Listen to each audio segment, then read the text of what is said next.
बाबा का आशीर्वाद SPM channel पर आपका स्वागत है। दीपक की आप आकृति देखें, इसमें दोनों तरफ से दिल बना हुआ है, बीच में आपको शक्ति दिखाई देगी। ये राम जी और माता सीता रानी की है।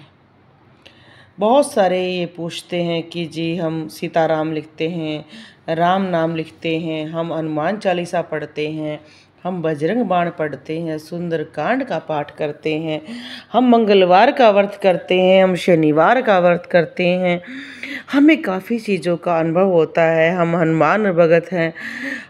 पर हमारे दीपक में जो आकृतियाँ बनती हैं वो कभी अलग बन रही हैं, कभी कुछ बन रहा है।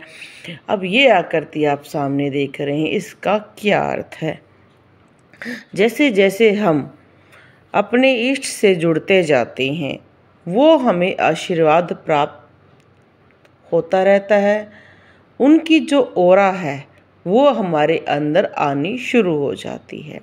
उनका जो एक प्रतीक रूप में कहते नहीं, जैसे हनुमान जी को हम ध्यान लगाकर देखते हैं तो उनका जो सुंदर स्वरूप वो हमारे अंदर निहित होता चला जाता है, हमारे हृदय में उनका वास हो जाता है और इसी वजह से उनकी हर तरंग हमें महसूस होती है।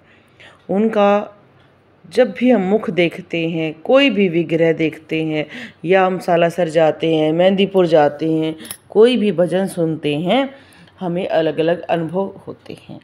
अब इस आकृति का जो रहस्य है, ऐसी बहुत सारी आकृतियाँ आती हैं जिनमें एक में ही अलग अलग चीज़ें बनती हैं। आप देखो बहुत ऑरेंज कलर बना हुआ है क्योंकि यह हनुमान जी के आशीर्वाद की आकृति है। जिस घर में हो हनुमान जी की पूजा वहाँ राम विराजते हैं। सीता रानी महारानी लक्ष्मी के रूप में निवास करती है। उस घर में लक्ष्मी आती है, सुख समृद्धि आती है। इसलिए हनुमान जी की जो भी आराधना करते हैं उस घर में माँ लक्ष्मी और विष्णु भगवान का विशेष आशीर्वाद उनको मिलना शुरू हो जाता है। अब दीपक की आकृतियाँ हमारे चैनल पर आती हैं। उनका पहला प्रश्न है कि ये आकृति क्या है? ये आकृति आपको राम सीता मैया के जोड़े की है और जो साइड में आप देखते हैं जैसे वो सिंहासन पर बैठे हैं और बीच में वो बैठे हैं, ये उनके रक्षक हैं। आप ऑरेंज कलर देखें, ऑरेंज कलर की आभा बनी है और ऊपर सफ़ेद प्रकाश बना हुआ है।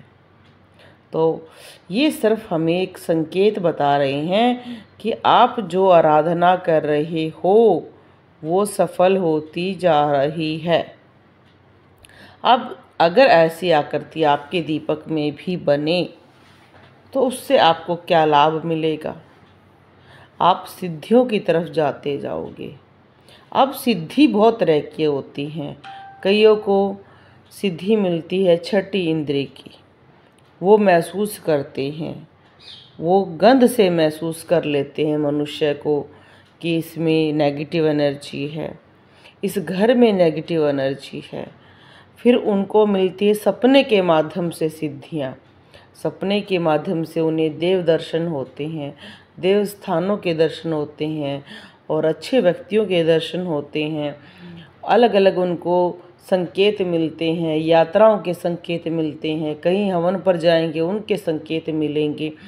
जो बुरा होने वाला है जीवन में उसका भी उन्हें संकेत मिलेगा। तो दीपक की जैसे जैसे सिद्धियां प्राप्त हो रही हैं, दीपक की आकृतियाँ आपको बहुत कुछ बताने के लिए विराजमान रहती हैं। वो सभी आपको हर तरह के संकेत देंगे। जब आप पूजा करोगे आपको लगेगा कि जैसे मेरे शरीर में बहुत बल आ गया है, मेरा शरीर बहुत क्या तो कई बार हल्का हो जाता है कि जैसे मैं पुष्प बन गया हूँ, एक फूल की पंखुड़ी बन गया हूँ। और कई बार लगता है कि मेरे शरीर का वजन 100 गुना बढ़ गया है। कई बार हमें महसूस होता है कि जब हम पूजा कर रहे हैं कोई हमारे साथ बैठा है, विराजमान है। और हनुमान जी की जो भी आराधना करते हैं उनके अनुभव शुरू हो जाते हैं, उनका मन बहुत खुश रहना शुरू हो जाता है सिर्फ भगवान की भक्ति में, और कामों से उन्हें कोई लेना देना नहीं रहता है। वो बुरी संगत में जाना बंद कर देते हैं। वो सिर्फ हनुमान जी की ही बातें जानने के लिए, उनकी बारे में पढ़ने के लिए, उनका जीवन चरित्र जानने के लिए, अलग अलग उनके मंत्रों को जानने का रहस्य उनके मन में आना शुरू हो जाता है।